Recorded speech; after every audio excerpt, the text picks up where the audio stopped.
This is iFIBER 1 News. Here are today's top stories.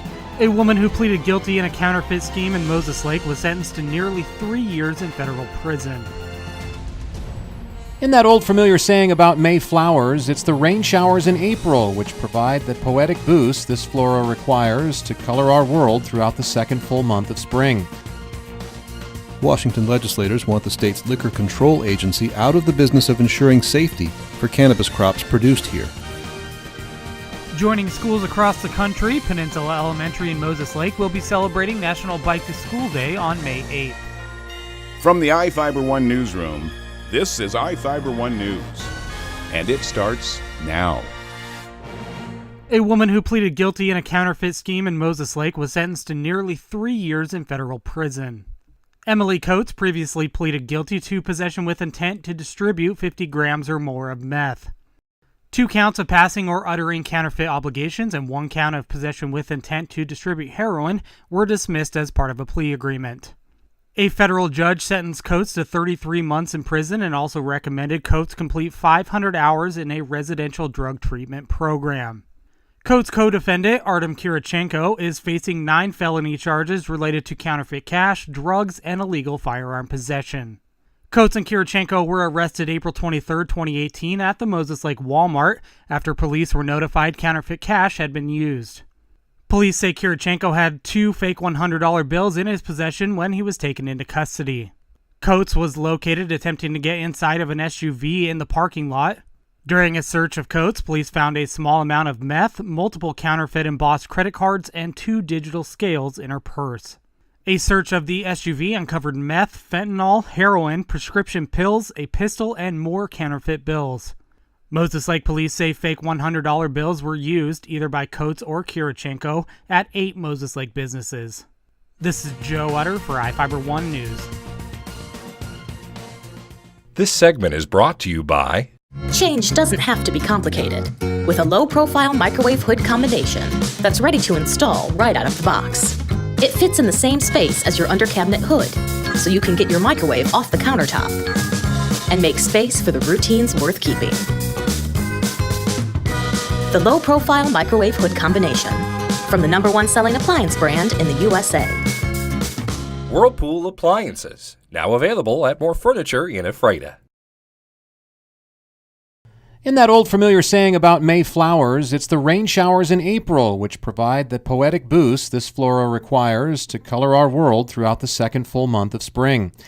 In the greenhouses behind Wenatchee High School, however, it's the 60 students and agricultural instructor Dan Elwood's Introduction to Horticulture class. The annual FFA plant sale for 2019 will take place May 2nd, 3rd, and 4th on the south side of Wenatchee High School, and will once again offer a wide variety of greenery for gardeners and green thumbs to select from, including many varieties which can't be obtained anywhere else in the Wenatchee Valley.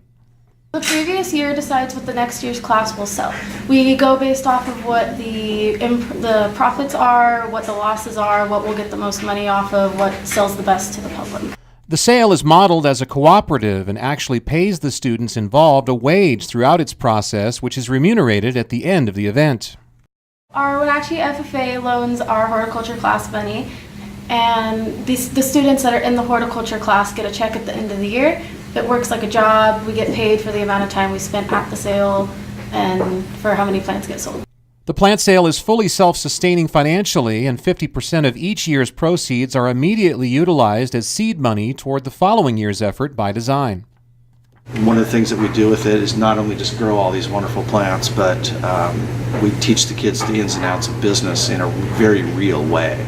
So in 2 weeks when the plant sale is over, they'll start working immediately on the 2020 plant sale. So they'll have some really great experiences, and they'll really be excited about some things that went well and some things that could have went well if we'd only done this, and if we'd only done this is the part we really work on.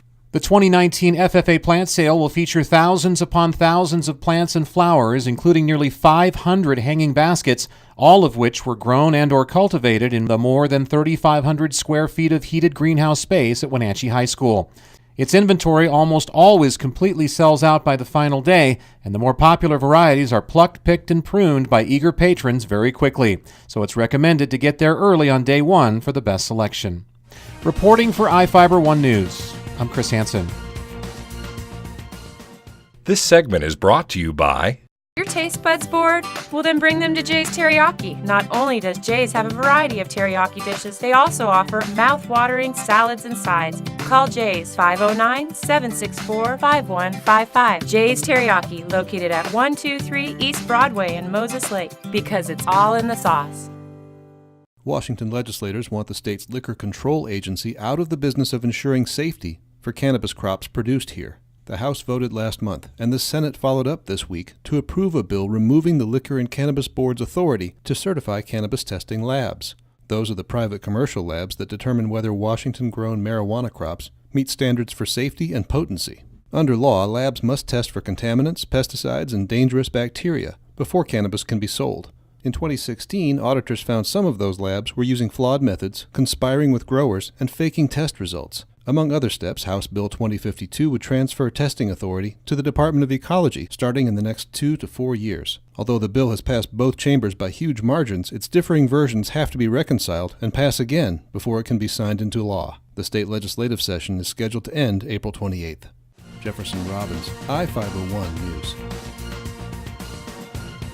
Joining schools across the country, Peninsula Elementary in Moses Lake will be celebrating National Bike to School Day on May 8th. Peninsula Elementary students and staff will join the Grant County Health District and the Moses Lake Police Department for the annual event. Students will meet at the El Sendero Life Center Church parking lot on Peninsula Drive starting at 8 a.m. The event includes a bike rodeo, bike registration, and helmet fittings, and participants will be escorted to school by Moses Lake Police. School officials say they expect about 100 students to participate this year. National Bike to School Day provides an opportunity for communities across the country to join together to celebrate safe, active transportation. This is Joe Utter for iFIBER 1 News. This is iFIBER 1 News. For more information on these stories and other news, visit us online at ifiber1.com or check us out on Facebook.